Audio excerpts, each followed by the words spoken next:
take a breath. Imagine the shoreline of a quiet beach in New Jersey, or perhaps the coast of Fortaleza, Brazil.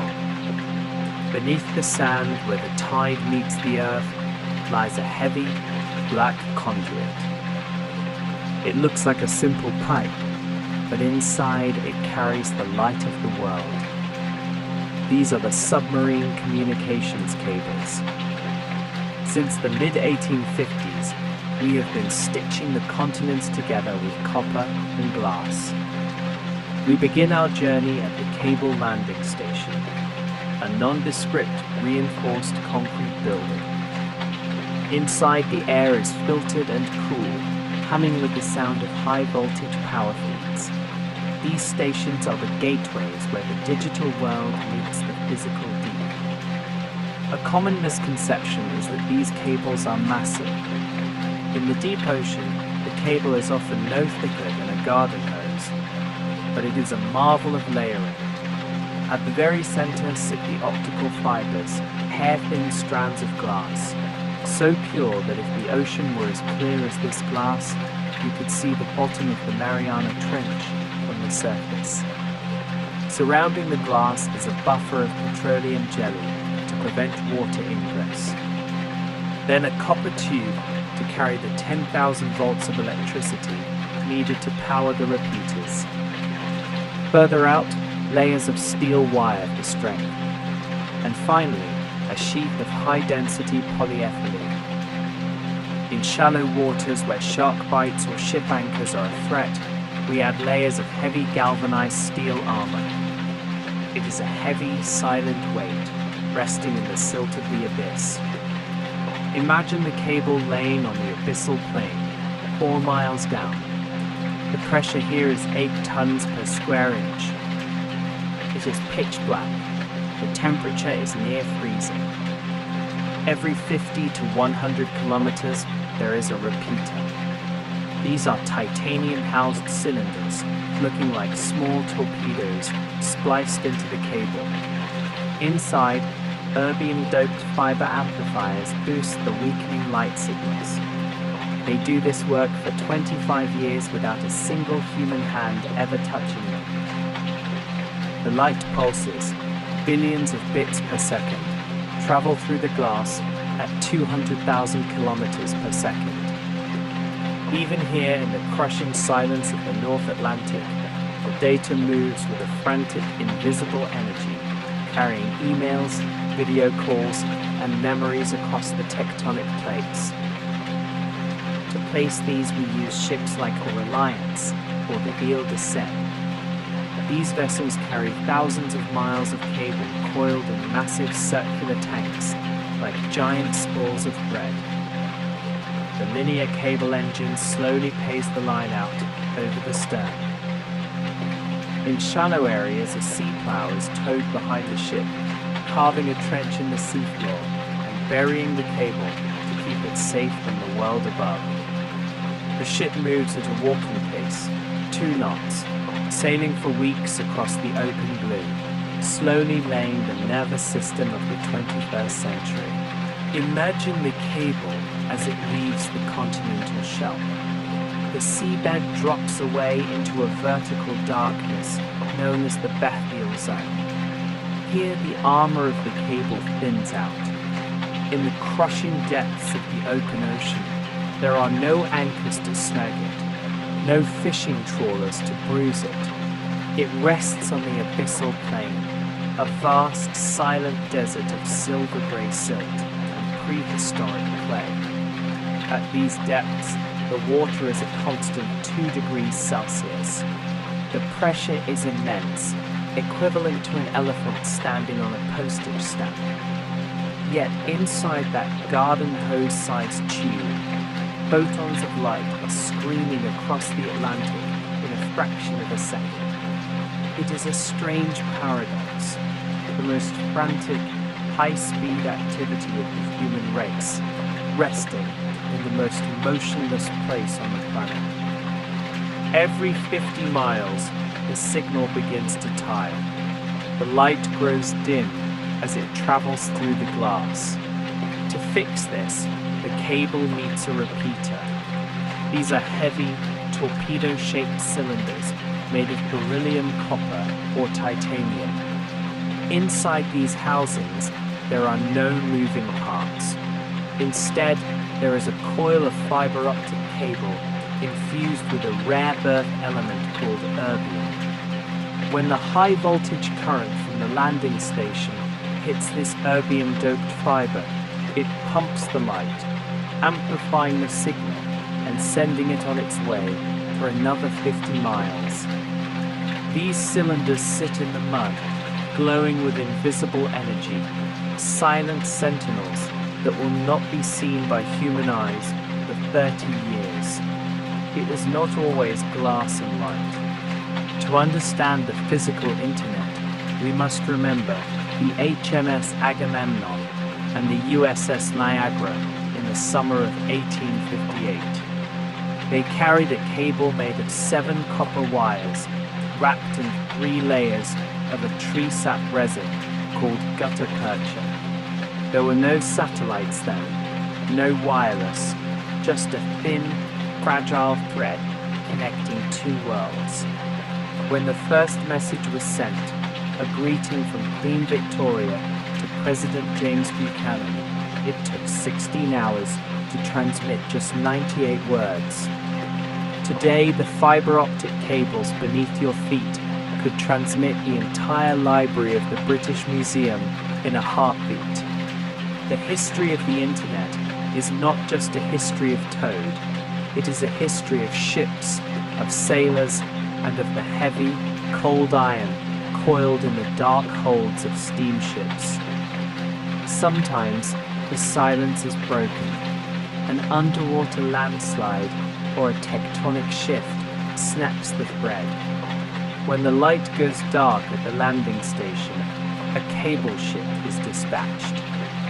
These vessels are floating laboratories of patience. Using specialized sonar, they locate the break miles below. They lower a grapnel, a heavy, multi-pronged hook, and drag it slowly across the seafloor at ½ mile per hour. When the hook catches the cable, they winch it up, foot by agonizing foot, through miles of seawater. On the deck of the ship, in a climate-controlled splicing room, engineers join the glass fibers back together, hair by hair, before committing the cable back to the deep. It is a slow, methodical ritual, a quiet repair of the world's nervous system. We leave the crushing pressure of the seafloor and travel north, toward the jagged coastlines of the Arctic Circle. Here, the physical internet takes a different form. In places like Luleå, Sweden, or the fjords of Norway, the air is so cold it hurts to breathe. This is why the data has come here. In the early days of the web, we kept our servers in hot, cramped closets in office buildings. But as the world's data grew, it began to generate a fever. Thousands of processors, humming in unison, create enough heat to melt steel. To keep the internet from burning itself out, we have built massive data cathedrals in the ice. Imagine a building the size of 4 football fields, clad in corrugated steel, standing alone on a frozen tundra. Inside, there are no traditional air conditioners. Instead, massive louvers on the side of the building open like the gills of a fish. The freezing Arctic air is pulled in by fans the size of jet engines. It flows over the racks of servers, absorbing their heat, and is exhaled back into the snow as a shimmering heat haze. Inside these halls, the sound is a constant, monolithic drone. It is a perfect, mechanical white noise. Blue and green LEDs flicker in the dark, thousands of them, blinking like the eyes of a deep-sea creature. Each blink is a search query, a sent photo, a digital memory being stored in a cold storage vault. There are rows upon rows of hard drives, spinning at 7,200 rotations per minute. If you were to walk down the center aisle, you would feel the vibration in your marrow, the collective pulse of millions of human lives, digitized and indexed. It is the cleanest environment on Earth, filtered for dust, regulated for humidity, and guarded by silence. Here the internet isn't an archive. It is a living, breathing machine that requires the cold of the poles to stay alive. But to understand how we reached these frozen cathedrals, we must go back to the beginning, to a time when the cloud was just a series of beige metal cabinets in a basement at UCLA.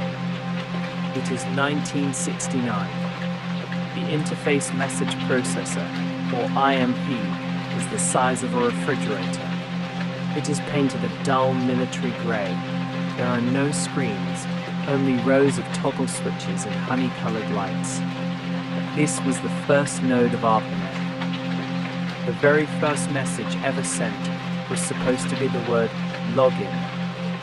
The L traveled across a dedicated telephone line to Stanford Research Institute. The O followed, but then the system crashed. The first message ever sent over the physical internet was simply LO, a short accidental greeting that started a revolution. We transition now from the physical to the digital architecture of the past. If the internet has a physical body of cables and ice, it also has a soul, an operating graveyard of software.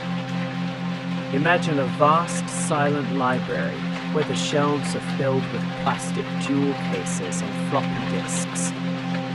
This is the OS graveyard, the resting place of operating systems that once defined our reality, but have since been eclipsed by time. These are the interfaces that taught us how to click, how to drag, and how to live a parallel life on a screen. To enter the graveyard, we must first pass through the teal-colored gates of Windows 95.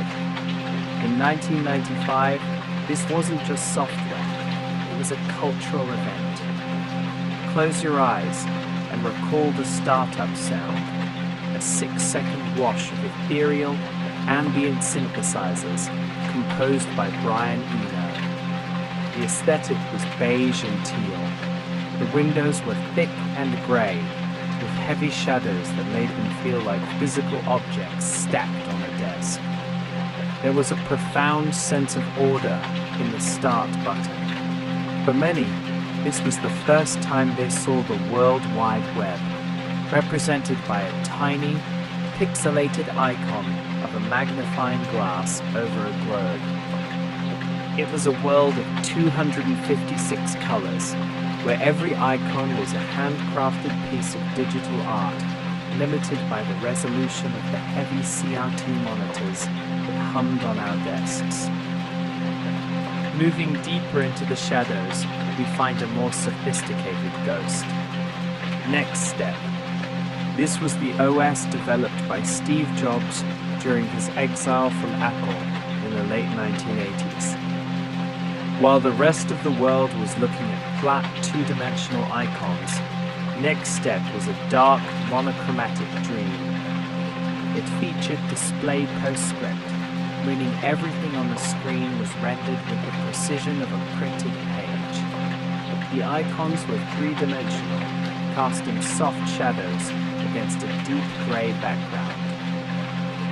It was on a Next machine, running this very OS, that Tim Berners-Lee wrote the first web server and the first browser at CERN. Next Step is the grandfather of the modern internet. Its DNA lives on today in every iPhone and every Mac, but the original interface remains here, a dark and elegant relic of a future that almost was.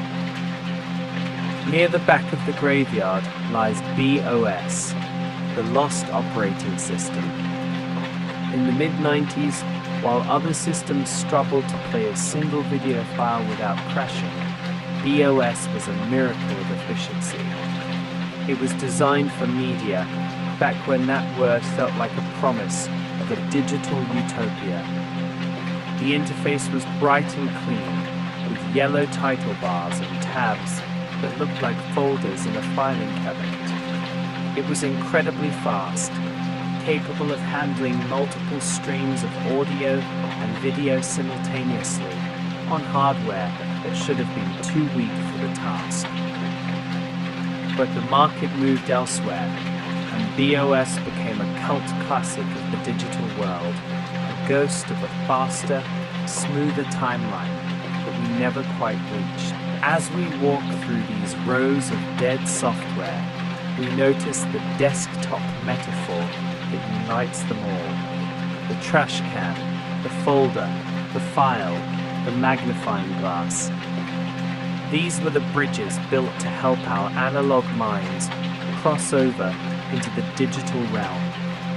Today, these OSs are abandonware. They exist in the bit rot, the slow decay of digital information, where the physical disks become unreadable and the hardware needed to run them vanishes.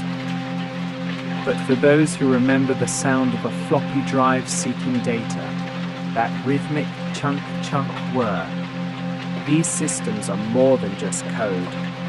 They are the rooms we used to live in.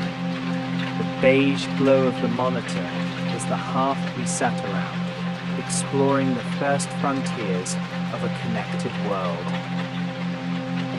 The first metaverse. Long before the term was a corporate headline, we had the neighborhoods. We didn't just visit websites, we lived in them. In the mid-90s, if you wanted to build a home on the web, you went to GeoCities. Imagine a map of a virtual city. You had to choose where your data belonged. If you wrote about science fiction, you moved to Area 51. If you were a musician, you settled in Enchanted Forest. If you were a coder, you built in Silicon Valley. It was a human-centric way of organizing the void. There were no algorithms to tell you what to see. To find a new neighbor, you simply clicked the next button on a web ring, a literal chain of digital porch lights. You would land on a page with a textured marble background, a scrolling marquee of yellow text, and an under-construction GIF of a tiny man digging with a shovel. This was the first metaverse. Not a slick 3D simulation, but a sprawling, chaotic, and deeply personal collection of front porches, each one hand-coded with love and a complete disregard for graphic design. But for those who craved a body in the machine, there was the Palace. Created in 1994, it was a visual chat room that felt like stepping into a surrealist painting. Imagine a series of static, compressed JPEG backgrounds, a dark lounge, a futuristic space station, or a quiet park at night. Your avatar was a prop, a small pixelated image that you wore like a mask. You would move your avatar around the screen with a click, and when you spoke, your words appeared in a rounded bubble above your head. It was a world of dolls and scripts. In the quiet rooms of the palace, the background noise wasn't white noise. It was the rhythmic pop of chat bubbles appearing, and the faint, repetitive loop of a 15-second MIDI file playing in the background. It was a place where social outcasts, goths, and early tech pioneers could rub their avatars together in a digital dance, existing in a space that was halfway between a dream and a chat room. Then there were the true architects. In 1995, Active Worlds gave us a 3D universe that stretched for hundreds of virtual miles. It was a world built entirely by its inhabitants. If you were to log in today, you would find a digital Pompeii. You can walk for hours through silent, low-polygon suburbs where the grass is a repeating green texture and the sky is a flat, eternal blue. By right-clicking on a wall or a lamppost, you can see the name of the user who placed it and the date, October 14, 1997. These are the ruins of a forgotten civilization. You might find a recreation of a user's real-world childhood home, or a memorial to a pet that has been gone for decades. The owners haven't logged in for 20 years, but their houses remain, encased in digital amber. Heavy silence in these spaces. A techno-melancholy that comes from standing in a city built for thousands, where you are now the only living soul. As we leave the neighborhoods and the 3D halls, we hear the final sound of the 90s web, the MIDI. Because bandwidth was precious, we didn't stream audio, we sent instructions. A tiny file would tell your sound card which notes to play, and your computer would recreate the music on the fly. It was a thin, tinny sound, the ghost of a piano, the shadow of a flute. But when paired with a blinking welcome sign and a flickering starfield background, it was enough. It was a lullaby for the early adopters. The first metaverse didn't end with a bang. It simply faded as the web became social instead of spatial. We moved from neighborhoods to profiles, from houses to feeds. But here, in the graveyard of the lo-fi web, the MIDI files are still playing. The under-construction signs are still swinging in the virtual wind, and the light from the beige monitors of 1996 is still glowing, waiting for someone to click the home button one last time. To understand the 90s, you have to remember that technology was loud, it was mechanical, it didn't sit silently in your pocket, it lived on your desk and announced its presence with a chorus of fans, motors, and physical clicks. Think of the floppy disk. It was a square of black plastic with a sliding metal shutter. When you inserted it into the drive, there was a satisfying clack shock. Then the seeking began. The drive head moved back and forth with a rhythmic, grinding chirp. Zit-zit, zit-zit. It was the sound of the computer searching for a tiny fragment of data. A saved game, a school essay, a low-resolution photo of a pet. In the silence of a late-night study session, that sound was a companion. It was the sound of work being done, of a machine thinking in physical space. Then there were the monitors, massive, heavy glass cubes that took up half the desk. When you turned one on, there was a high-pitched whine, the sound of 20,000 volts of electricity waking up the cathode ray tube. But the most iconic sound was the degauss. Every so often, the colors on the screen would drift, or a purple shadow would appear in the corner.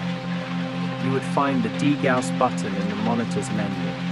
When pressed, the screen would violently shake for a split second, accompanied by a deep, resonant thwomp, a magnetic pulse that cleared the glass. It felt like the monitor was clearing its throat, resetting its vision. After the pulse, there was a moment of absolute clarity, the static electricity on the glass, making the hair on your arm stand up if you lean too close. In the mid-90s, the world moved to the silver disc. The CD-ROM brought with it a new kind of weighting. You would place the disc in the tray, and as the drawer slid shut with a motorized whir, the drive would begin to spin. You could hear it revving up, like a jet engine. At 2x speed, then 4x, then 40x. The vibration would travel through the plastic casing of the computer, a steady hum that meant you were about to enter a world of multimedia. This was the era of the Encarta Encyclopedia, where for the first time, a book could talk to you, play a grainy video of a space shuttle launch, or show you a 360-degree panoramic of a cathedral. It was the sound of the world's information being unlocked by a laser beam, spinning at thousands of revolutions per minute in a dark plastic tray. And we cannot forget the peripherals. The ball mouse.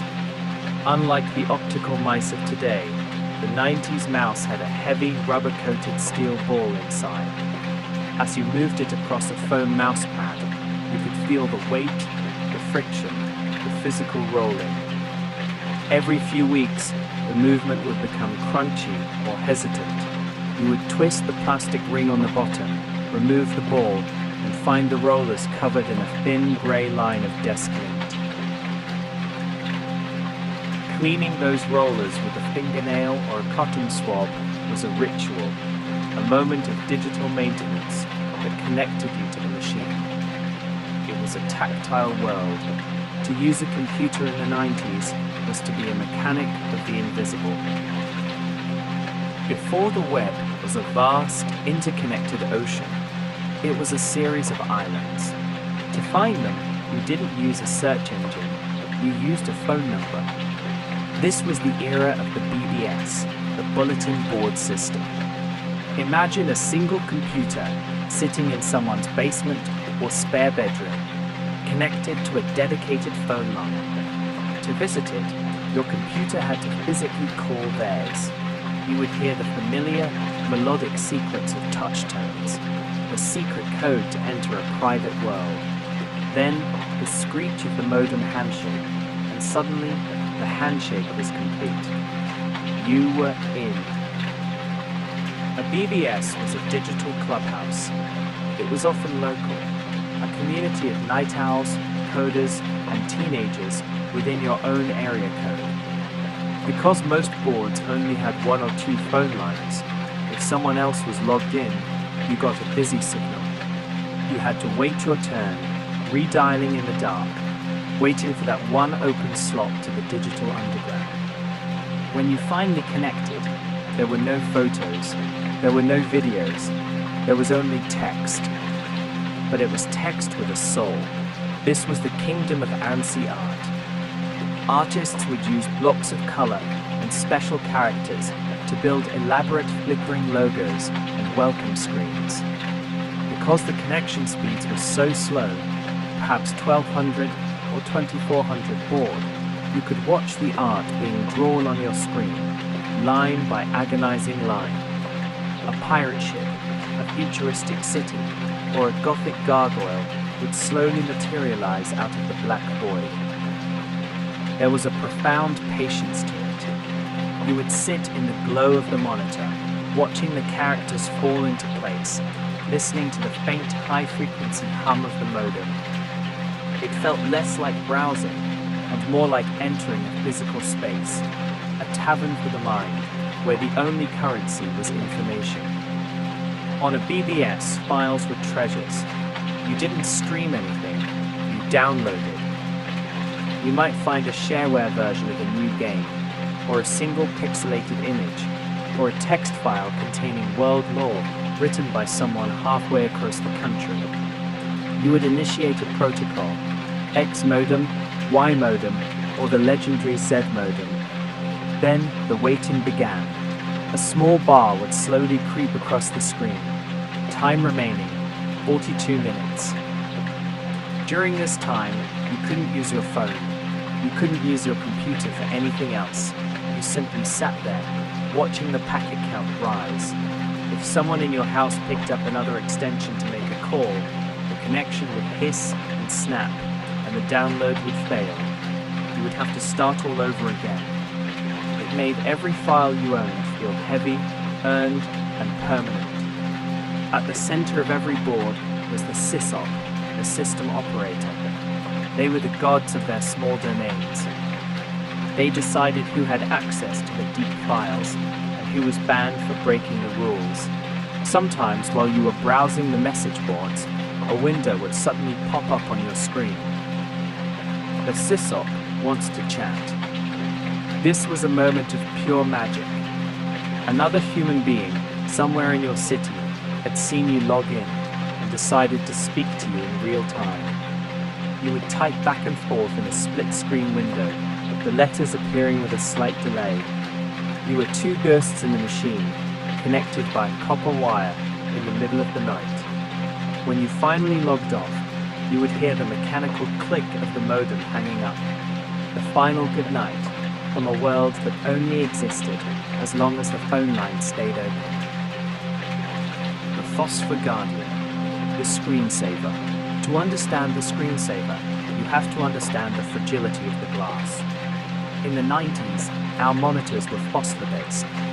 If you left a static image on the screen for too long, a spreadsheet, a taskbar, a menu, that image would literally bake itself into the glass. It was called burn-in. You would turn the computer off, but a ghostly, permanent shadow of your work would remain forever. The screensaver was the cure. It was a program designed to keep the pixels in constant, fluid motion, ensuring no single point of light stayed still for too long. But over time, they became something more. They became the electronic campfire of the office. When the humans walked away, the computers began to dream. Perhaps the most iconic of all was the Starfield simulation. Imagine sitting in a dark room. After 5 minutes of inactivity, the desktop vanishes. In its place, a void of absolute black. Then tiny white pixels appear in the center of the screen. They begin to move outward, growing larger as they approach the edges of the monitor. It is a journey through deep space at warp speed, but there is no engine noise, only the faint, high-frequency whistle of the CRT monitor. You find yourself tracking a single star with your eyes.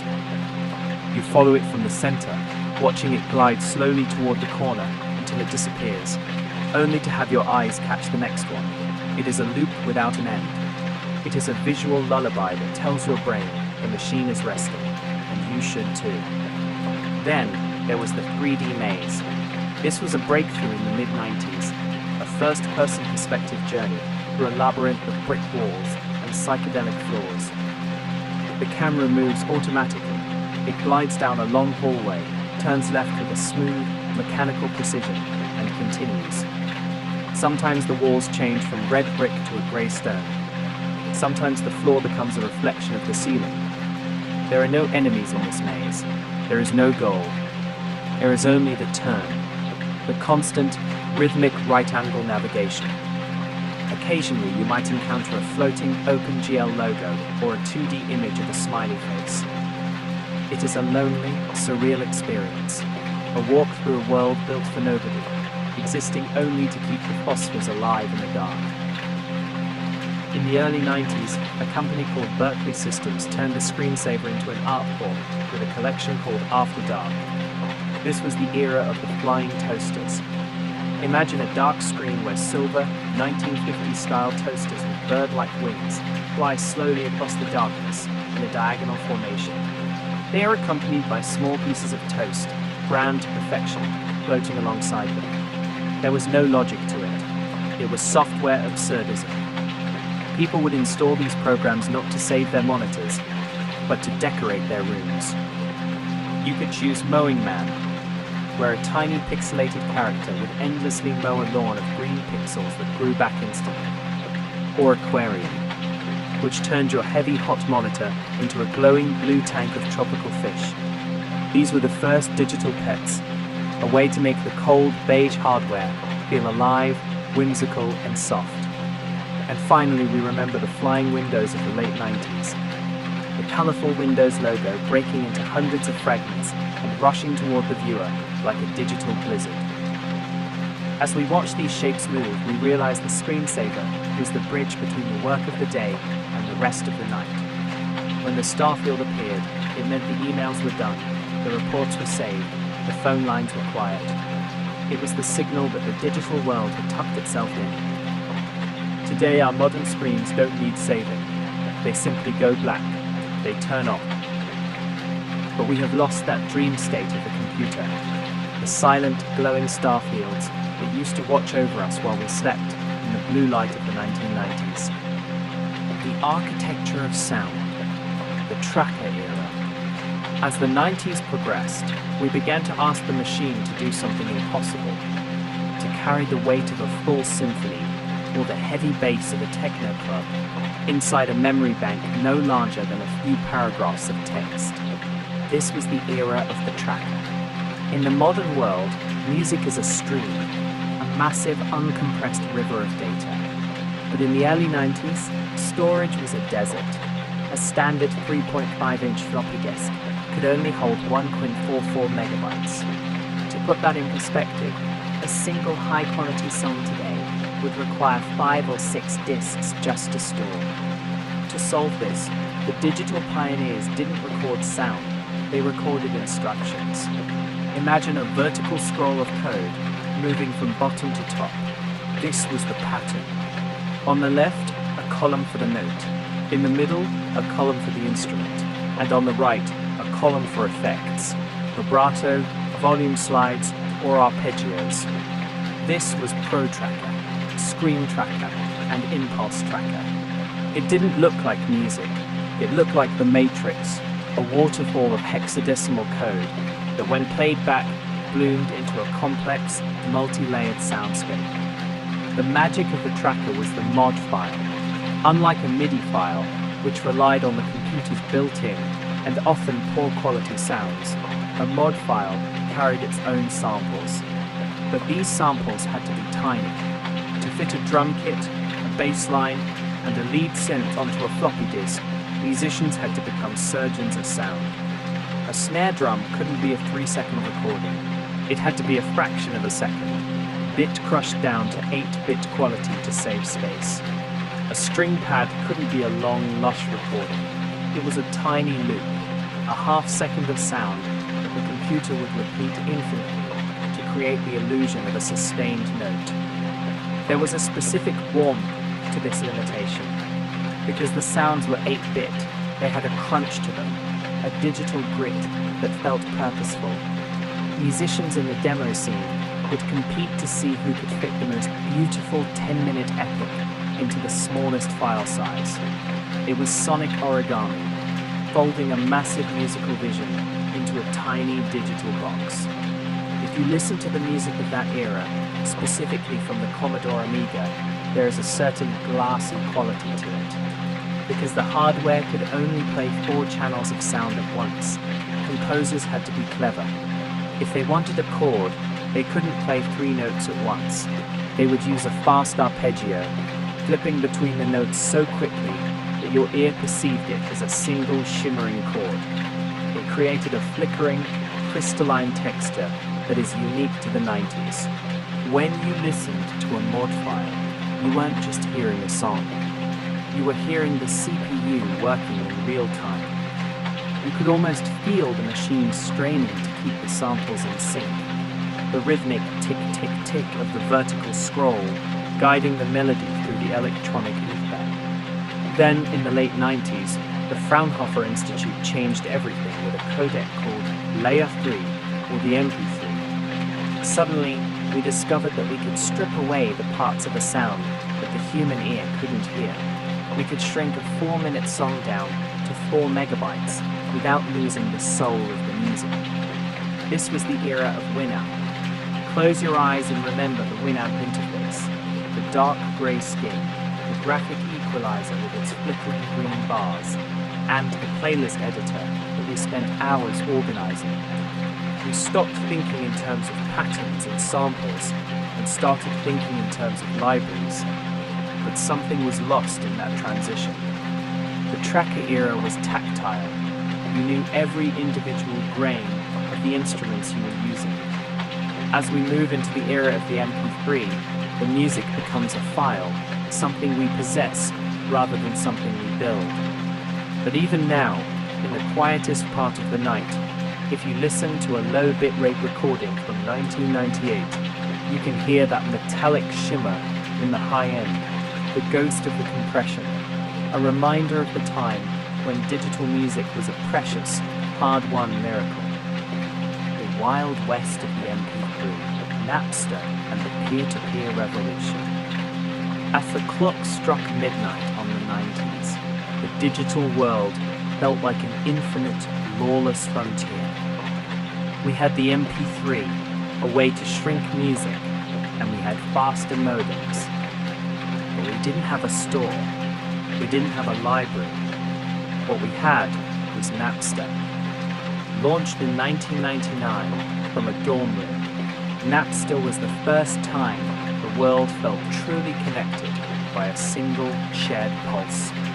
It wasn't a website, it was a peer-to-peer network. For the first time, your computer wasn't just a receiver, it was a server. When you logged in, you weren't looking at a central warehouse of music. You were looking into the hard drives of millions of strangers across the globe. You would type a song title into the search bar, and a list would appear, showing the ping and the connection speed of users in Tokyo, London, or small towns in the Midwest. You would click download, and a tiny bridge was built between your house and theirs. In the dark of the night, while the rest of the world slept, data was flowing through phone lines, piece by piece, as we built our own private collections of the world's sound. The blue bars and the LimeWire gamble. After the legal battles silenced Napster, a new generation of ghosts rose to take its place. This was the era of Nutella, Kazaa, and the legendary LimeWire. The aesthetic of LimeWire was one of industrial efficiency, a lime green icon, and a grid of blue progress bars.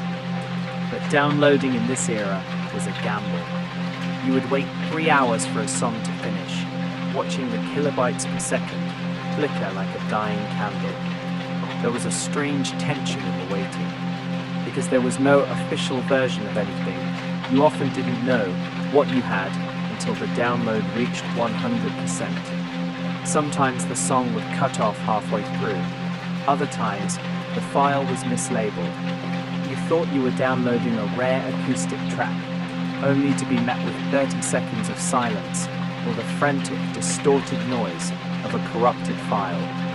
It was a chaotic, uncurated library where every successful download felt like a small victory against the limitations of the physical world. In this era, we learned a new kind of digital caution. We learned to look at the file size.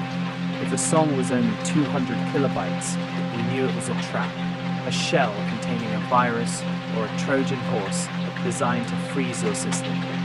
We became experts at reading the metadata. We looked for the 128 kilobits per second or 192 kilobits per second tag, searching for the highest fidelity possible within our narrow bandwidth. There was a specific sound to a bad MP3 from 2001, a swirly underwater quality in the cymbals, a metallic ringing in the vocals. Yet we didn't mind. We were pioneers. We were curators of the impossible library. We spent our weekends organizing it, our folders, renaming files, and burning our favorites onto silver CDRs with a Sharpie. Those mixed CDs were the physical evidence of our digital travels, a collection of data points gathered from the hard drives of 1,000 strangers we would never meet. Eventually, the era of the individual file began to fade. The wild, lawless networks were replaced by the ordered rows of the iTunes store, and later, the infinite streams of the modern day. But there was a specific piece in the finished queue of a P2P program. You would wake up in the morning, the monitor still warm, and see a list of 20 songs that had successfully made the journey to your hard drive while you dreamt. The modem was quiet now. The link light on the router had stopped its frantic blinking. You had successfully pulled fragments of culture out of the ether and made them your own. It was the birth of the on-demand world, a time when the internet felt like a secret shared between people who were willing to wait hours for a single melody to travel across the sea.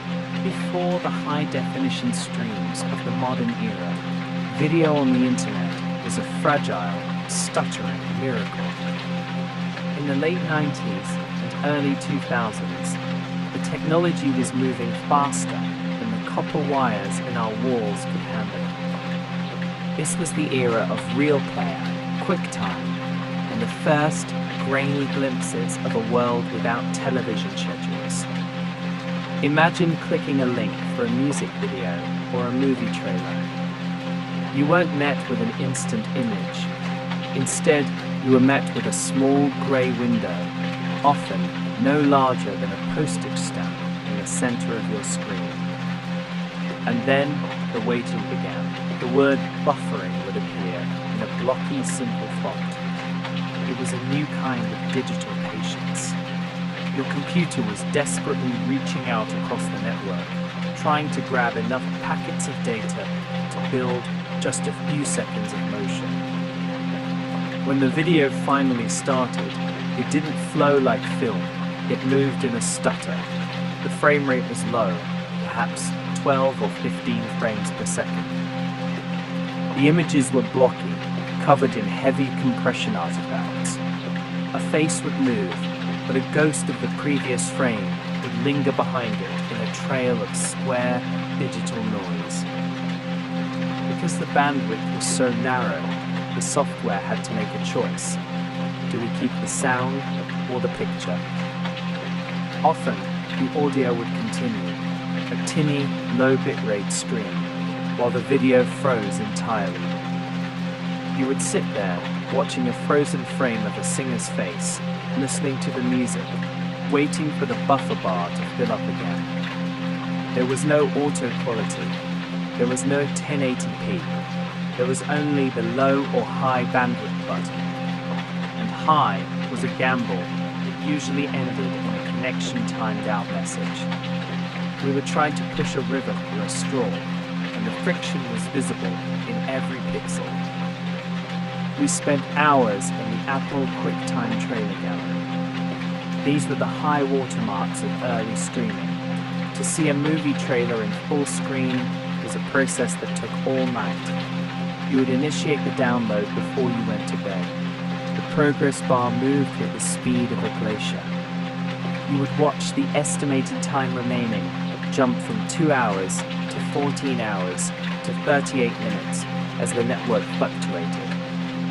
But in the morning, as the connection held, you had a file that you could play over and over again. It was a local victory. We didn't stream to consume and forget. We downloaded to possess. We kept those trailers in folders, small trophies of a digital future that felt just out of reach. We were looking at a window into another world, but the glass was frosted and the signal was weak. As we moved from the stuttering video of the web, we looked back at the world it replaced, the world of analog television. In the 90s, the screen didn't just go black when the data stopped. It went to static. If you stayed up late enough, past the late-night talk shows and the infomercials, you would reach the sign-off. A calm voice would read the station's license information. A montage of local landmarks would play over the national anthem. And then the signal was cut. The screen would explode into a snowstorm of black and white dots, the white noise of the universe. If you fell asleep in front of the TV in 1994, this was your lullaby. It was the sound of the end of the day. There was a comfort in the static. It meant that for a few hours, the world was officially closed. The always-on culture of the internet hadn't yet arrived. There was a border between the broadcast and the silence, and in that silence, we found our rest. Before the feed became an endless scroll of algorithms, social media was a destination. It was a place you had to go to, a digital room you decorated with the same care you gave to your physical bedroom. In the early 2000s, we moved from the anonymous chat rooms of the 90s into the era of the profile. This was the dawn of Friendster, MySpace, and the first iterations of Facebook. It began with a simple question: who are you? We were given a blank white box and told to fill it with our interests, our favorite books, and our relationship status. It was the first time we realized that our digital identity could be an extension of our physical selves. We weren't just user 402 anymore. We were ourselves, rendered in low-resolution profile pictures and about me sections that we edited late into the night, searching for the perfect words to define our existence in a connected world. If GeoCities was a neighborhood, MySpace was a loud, glittering city street. It was a chaotic explosion of self-expression. For many, MySpace was their first introduction to HTML coding. To make your profile yours, you had to learn how to copy and paste fragments of code, changing the background to a tiled image of stars, or making the text glow with a neon drop shadow. There was a specific sound to a MySpace page, the autoplay song. You would land on a friend's profile, and after a few seconds of silence while the buffer caught up, a song would suddenly begin to play. It was their profile anthem, a 3-minute statement of their current mood. In the quiet of a dark room, that muffled, low bitrate music was the sound of a person reaching out through the screen. And then there was the top 8, a public pixelated ranking of your closest friends. It was a source of drama, yes, but also a source of deep belonging. You would spend an hour moving your friends' icons around, deciding who would sit in the top left corner. It was a tactile, visual way of mapping our hearts onto a grid of 50 by 50 pixel squares. As the glitter of MySpace began to fade, we moved into the clean, clinical hallways of the Facebook. In its earliest days, it was restricted to college campuses, a walled garden of elite belonging. The aesthetic was the blue wall. It was a radical shift from the chaos of MySpace. There were no auto-playing songs. There were no glitter backgrounds.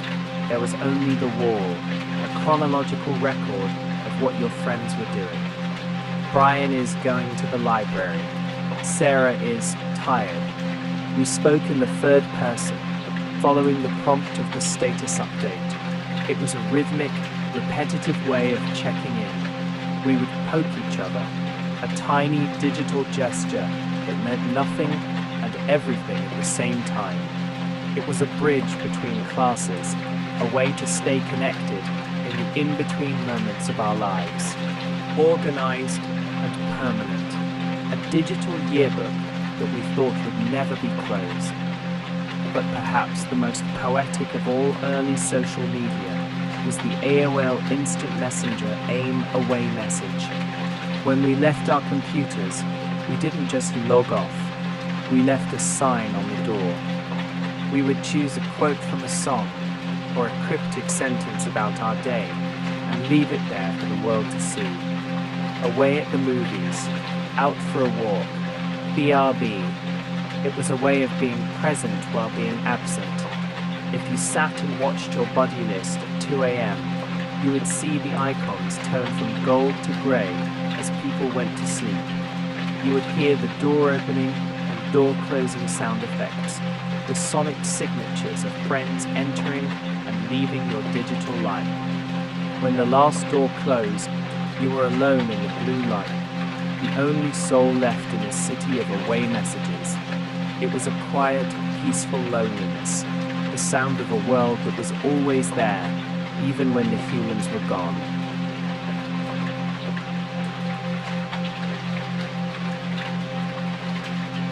We arrive at a moment of transition, the birth of the video sharing revolution. In 2005, when the first video was uploaded from a zoo, YouTube wasn't a career, it wasn't an industry. It was a blank white screen with a single simple promise: broadcast yourself. In those first few years, the platform was a garden of amateurs. People didn't upload videos for subscribers or brand deals. They did it purely for the strange new thrill of being seen. There were no ads. There were no skip buttons. There were no sponsorships or mid-rolls. If you made a video, you did it at your own expense, using a grainy webcam or a handheld digital camera, simply because you had something to say, a joke to share, or a moment of your life to archive in the digital ether. But as the garden grew, it became expensive to maintain. Millions of hours of video required massive humming server farms, the same icy cathedrals we visited earlier in our journey. In 2007, the silence was broken.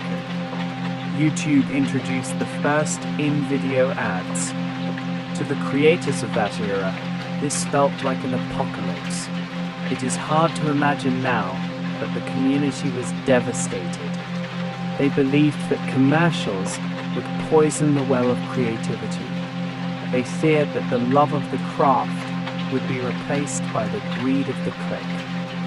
Petitions were signed, videos were made in protest, with creators looking directly into their cameras and declaring that this was the end of YouTube. They didn't want ad-sharing money. They wanted a space that was free from the influence of corporations. They wanted a sanctuary where the like button was the only currency that mattered. It was a time of innocence, where the idea of monetization was seen as a betrayal of the digital spirit. Slowly, the tide began to turn. The partnership program was launched, and for the first time, a person could receive a check in the mail for a video they made in their bedroom. What was once seen as a poison became the oxygen of the platform. We witnessed a great inversion. The very creators who once feared the ads began to rely on them. The equipment grew more expensive, the cameras sharper, the microphones clearer. The amateur became the professional. Today we see the opposite of that first apocalypse. Now, when ad revenue drops, when the CPM fluctuates, or a video is demonetized, it is seen as a crisis. Creators today say they cannot keep creating without the very ads their predecessors fought to keep away. The love of the craft is now a business of the craft. The garden has been paid, and in its place stands a skyscraper of content, built on a foundation of 15-second unskippable commercials. As we listen to the humming of the modern web, we can still hear the ghost of that early era. We hear it in the lo-fi beats, in the unfiltered commentary, 2-hour-long videos designed for sleep. We have come full circle. We are using a platform built on massive, complex financial systems to find a moment of the same unplugged peace that the first creators had for free. The ads may play, the sponsors may speak, but in the dark of your room, the broadcast is still just between you and the screen. The internet has changed, the economy has shifted, but the human need to share a story in the silence remains the same. The Lonely Islands. The point-and-click zenith. In the mid-90s, when the hardware of our computers was still too slow to render fluid, high-speed movement, a different kind of digital world was born. This was the era of the pointed-click adventure, defined by titles like Mist and Riven. These weren't games about reflexes, they were games about observation, silence, and the heavy weight of loneliness. Imagine landing on a deserted island. There are no people here. There are no enemies. There is only the sound of the wind whistling through the rigging of a sunken ship and the rhythmic lap of the tide against the dock. You don't walk through this world, you teleport through it, one static, pre-rendered frame at a time. Each frame is a masterpiece of early digital art, high-contrast shadows, realistic textures of stone and wood, and a sense of atmosphere so thick it felt like you could reach out and touch the cool, damp air of the island's library. In these worlds, the story wasn't told through dialogue, but through the environment. You would spend hours in a virtual library, the only sound being the turning of digital pages in a leather-bound book. You would read the journals of Archaeology, learning about linking books that could transport a person to entire worlds, ages, created by the power of writing.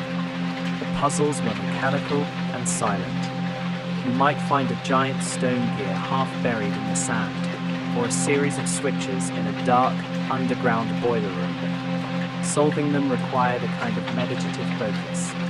You would sit in your room, the only light coming from the monitor, listening to the ambient drone of the game's soundtrack, a mix of haunting synthesizers and tribal percussion that seemed to echo from the very earth of the island. It was a slow experience, an invitation to exist in a space that was beautiful, mysterious, and entirely still.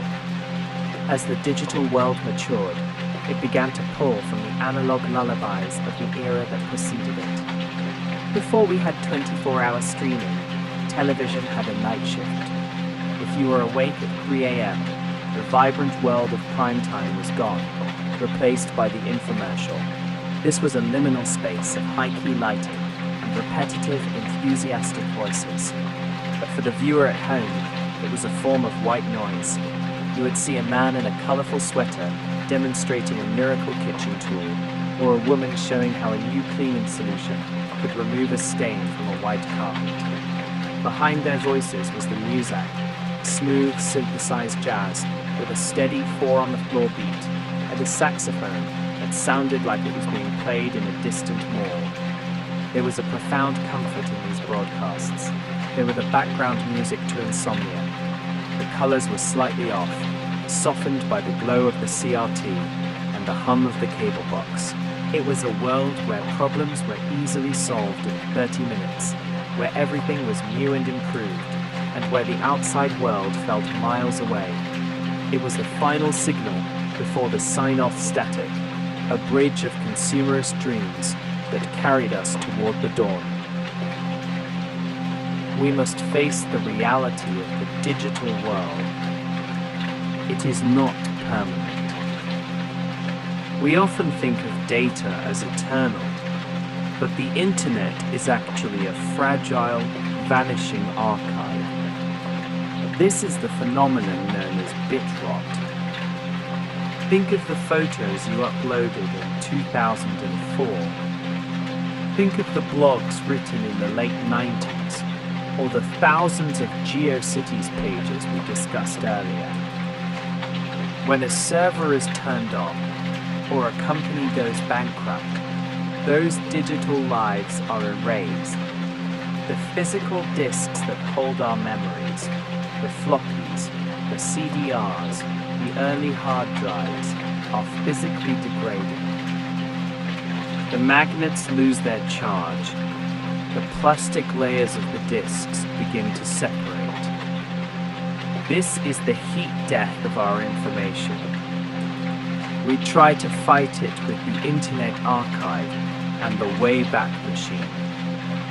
These are our digital librarians, desperately trying to snapshot the web before it changes.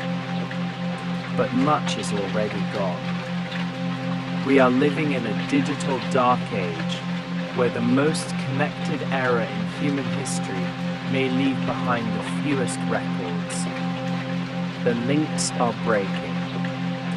The 404 not found message is the final word of the 21st century. We have traveled from the cables at the bottom of the sea to the frozen servers of the north. We have visited the graveyards of operating systems and the ruins of the first metaverses. We have listened to the screech of the modem and the hum of the monitor. The 2 hours are up. The data has been delivered. The light from the 90s is finally reaching its end. As you drift into sleep, remember that you are a witness to this era, a pioneer of the digital frontier. The machine is powering down now. The ready light is turning from green to amber, then to black. The room is dark. The silence is absolute. System shutdown initiated.